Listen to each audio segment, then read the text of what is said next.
welcome back to my channel. So for today's video I'm going to be doing a bike check on this bike right here. I've used this for the last year and I've never actually told you guys what it is, and there's been quite a few comments on my social media actually asking me what bike I ride, so I thought today would be the perfect opportunity to take you through this bike. I used this bike for my first race. I learned how to actually ride on this bike, so it's quite a special bike for me. Obviously going into 2020 there'll be some new ones coming, but they've not arrived just yet, so that's super exciting to keep an eye out for that. But for now I'm going to take you through my 2019 bike.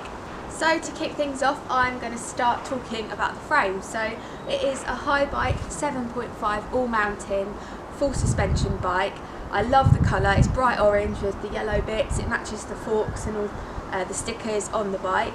The battery is mounted to the outside of the frame, and I believe in the new Haibikes the batteries are mounted inside. I think they look good either way. With this one it's a key, so you unlock the battery, slide it out and you can take it inside to charge it up. And yeah, it's a size small.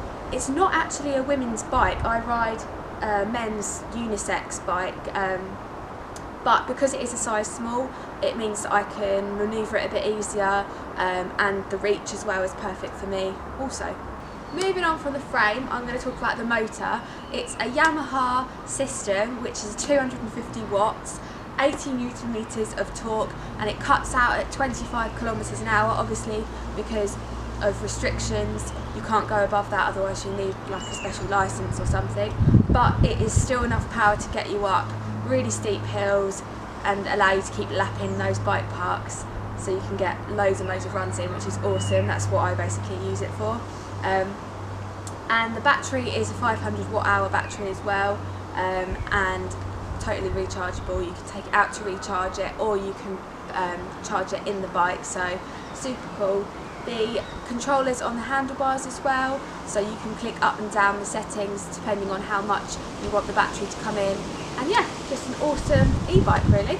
Moving now to the front of the bike, we've got the forks. They're the Fox Factory 36 170mm of travel e-bike specific fork. They've got the lovely Kashmir coating on them as well. Beautiful orange colour which matches the bike. Definitely gets people looking in bike parks and things, because not many people have these, so I'm super lucky that they're on this bike. But obviously the colour matches the theme as well. They're e-bike specific, which basically means that they've added like extra support and strength to the critical areas that really get like worked, so it helps cope with the weight of the bike, because obviously being an e-bike it is a bit heavier than your average full suspension bike, so when you're going downhill trails and hitting massive jumps, these can take the impact. Moving down to the wheels now, these are the Halo Vortex 27.5 wheels. The front one is laced into an MT hub which is 110mm wide, and the back one is an MT Super Drive hub, and it's got 120 engagements. And the best part about it is the noise that it makes. As you're going down the trail, people hear you coming, especially for me, which is brilliant, because if you hear that then you definitely know to get out of the way. The best thing about these wheels are that the stickers are fully customisable, so you can actually have any colour you want to match your bike. They've got blue, green, red, orange, loads of different colours to choose from, so yeah, they're awesome wheels, and they're super, they've got super strength on them as well, which is brilliant. Staying sort of this way with the wheels, we've got the tyres. These are the Schwalbe, what ones have I got on here? Hand stamped, which I've run all year actually, and they're really good because they're e-bike specific, so I did my race in them in the wet conditions and the grip was really good, but they're also equally as good in the dry, so I think they're a pretty good all-round tyre for all different types of weather. Obviously with Schwalbe you can get different compounds, ones with bigger knobbles on so it grips better in the wet, and ones with less knobbles on, so if you want that high speed then there's loads of different options, but these ones I just choose to run because I'm comfortable with them. And I also run really, really low pressures. Like I think this front one's like 20 and the back's like 20 or 18 or something ridiculous like that. I just like the squishy feel. Moving on down the bike now, we've got the rear shock, which is a Fox DPX2 65mm It's got 3 settings, which is, rebound, you've got air and compression. I find this super easy. I actually don't know anything about sort of bike setup and things, but this one, you've got the blue dial which you can click round. There's about 3 different clicks, and it's pretty self-explanatory because you click it once, feel it. If it's softer, brilliant. Click it again, it might get a bit harder or a bit softer even. So I just click it to what I feel like is best for the style of riding that I'm doing, so it's super easy to set up.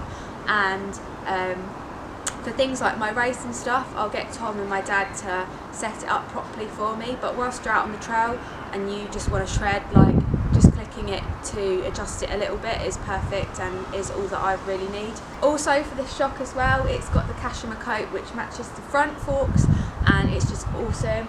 Again, stands out in photos, videos and things, and it's just a lovely looking shock really. As far as shocks go, I think that this one's really nice. Moving back up to this area, the cockpit part of the bike, and the bars that I'm choosing to run are the Gusset S2 handlebars. They're 800mm wise with a 22mm rise.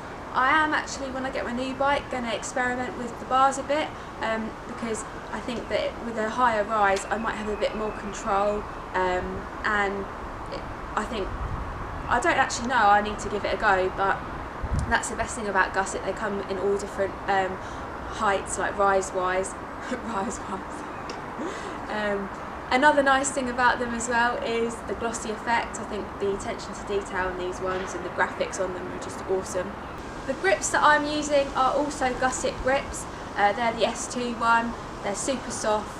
These ones are actually the extra soft ones. There's a whole range of ones if you like them a bit harder. I think they've got some harder compound ones, but these are the soft ones. They come in all different colours. Obviously I've chosen orange because it goes with the theme of the bike, and I think Gusset have brought out some brand new grips as well, so check out their website and have a little look at their range.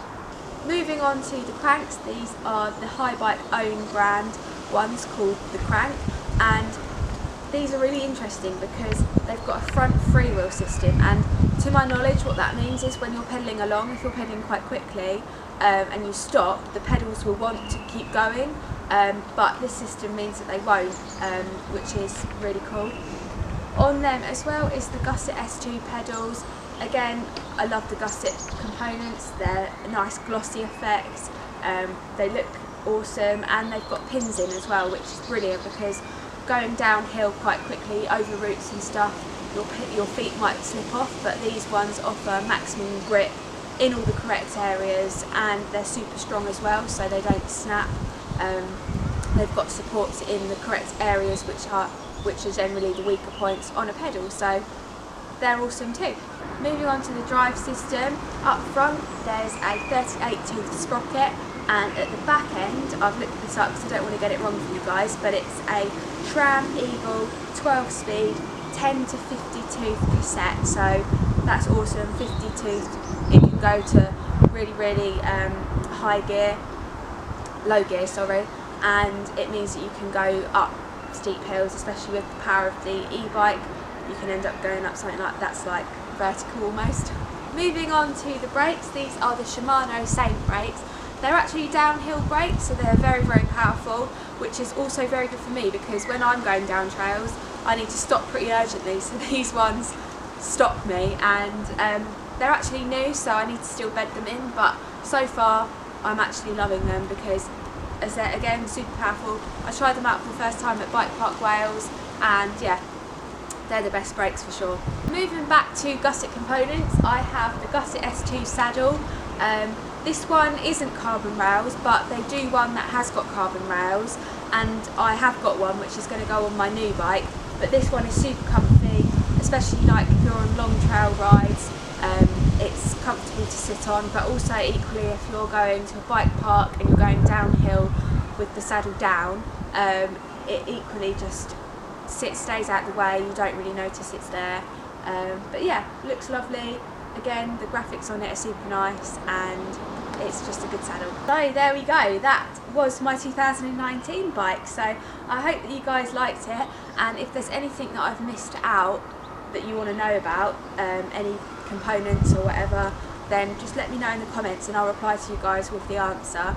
This bike has taken me through some awesome times, like it's allowed me to go to some amazing places in the UK, but also we've had some crashes. But I'm just super lucky to have it, because without it I wouldn't be able to do this content for you guys. So I'm super stoked to be able to continue with it, and hopefully this year put out some awesome content, go to some amazing places, but maybe not so much have some crashes, because that's horrible when that happens. But yeah, I hope you guys enjoyed this video, and I will see you very, very soon. Bye!